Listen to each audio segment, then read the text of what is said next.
यही जो 2012 में हाल बीजेपी का हुआ है वो हाल करेंगे हम। यही बीजेपी का रहा है वो हमारा रहा है। उनको वो भी 1000, 1100, 1500 पे निपटे थे, हम भी 1000, 1500, 1100 पे निपटे थे। उम्मीद तो चर्चा ये चल रही है 2-3 दर्जन सीटें देने के लिए बात चर्चा चल रही है। भाई संगठन हमारा, हम लोग संगठन में काम कर रहे हैं। 18 मंडल प्रभारी बना चुके, पूरे प्रदेश को 7 जोनों में बांट दिया हमने।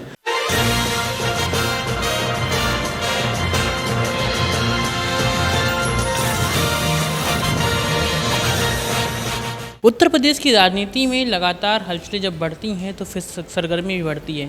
तो 2022 के चुनाव में जेडीयू पार्टी उत्तर प्रदेश में दस्तक देने जा रही है। क्या रणनीति है और कितनी सीटों पर चुनाव लड़ेगी, जानने के लिए प्रदेश अध्यक्ष जी हमारे साथ हैं। अध्यक्ष जी, जिस प्रकार से चुनाव सामने हैं और भारतीय जनता पार्टी के साथ बिहार में सरकार है, तो यूपी में क्या प्लान? यूपी में चुनाव लड़ेंगे और करीबन 150 पौने 200 सीटों पे हम तैयारी कर रहे हैं।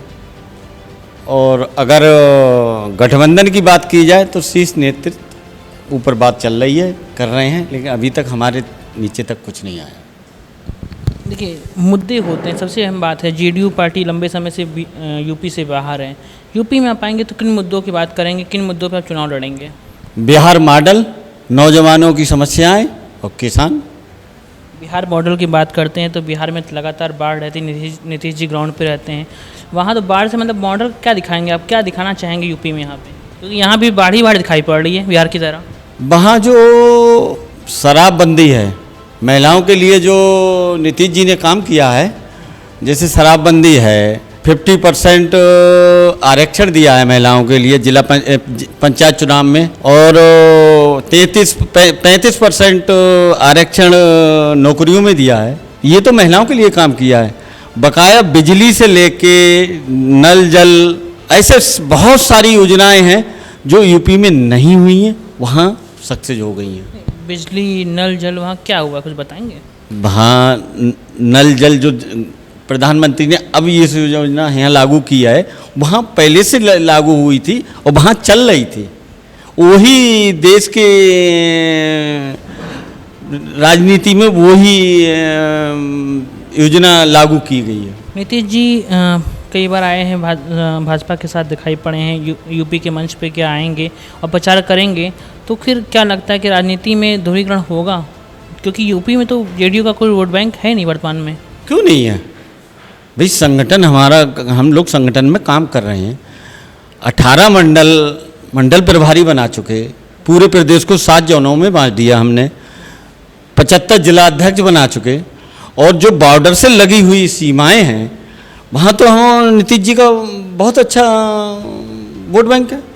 ठीक है, अगर भाजपा से गठबंधन होता है आपका, तो कितनी सीटों की उम्मीद है आपकी गठबंधन में आप सरकार बनाएंगे? अभी हमारे तक तो ये कोई बात आई नहीं है। उम्मीद कितने की है?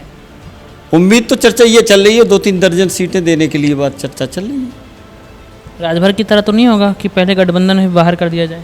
ऐसा तो नहीं हो सकता। राजभर है नीतीश जी। बिहार का भरोसा है, बिहार का भरोसा। नीतीश जी है। नहीं, बिहार सरकार का भरोसा है कि यूपी में साथ रहेंगे। हाँ, नहीं रहेंगे तो बिहार में भी सरकार गिरेगी। नहीं है, बिहार से क्या मतलब है?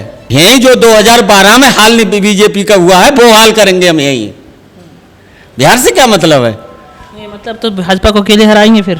2012 की आप बात करते थे, कैसे हरा देंगे? यहाँ तो मतलब आप 2012 की जानकारी है आपको? 2012 में सपा ने सरकार बनाई थी, भाजपा हारी थी। कितनी सीटें आई थी? 220 पे लड़ी थी जेडीयू, 220 पे लड़ी थी 12 में। हाँ, 212 सीटें। तो वोट पसंद क्या रहा था आपको, कुछ बताएंगे? जो बीजेपी का रहा है वो हमारा रहा है। उनको वो भी 1000, 1100, 1500 पे निपटे थे, हम भी 1000, 1500, 1100 पे निपटे थे। 18% वोट बैंक का रहा था उस 2012 में उनका। शायद 12% के लगभग, जन 8% के लगभग हमारा भी आया था। अंतिम सवाल, सीधी सी बात ये है कि मतलब 2022 में जेडीयू चुनाव लड़ने जा रही है, चाहे गठबंधन में लड़े चाहे अकेले लड़े, लड़ेगी पक्का। हाँ, ठीक है। साफ तौर से जिस प्रकार से देखा जाए तो ये कहना है कि 2022 में चुनाव में जेडीयू पार्टी यूपी में दस्तक देगी और बड़ी सीटों पर चुनाव लड़ेगी। चाहे तो ये बात की बात है, लेकिन जीतने के लिए दावेदारी जरूर करेगी। कैमरा पर्सन विवेक के साथ आकाश यादव, डीएनपी इंडिया, लखनऊ।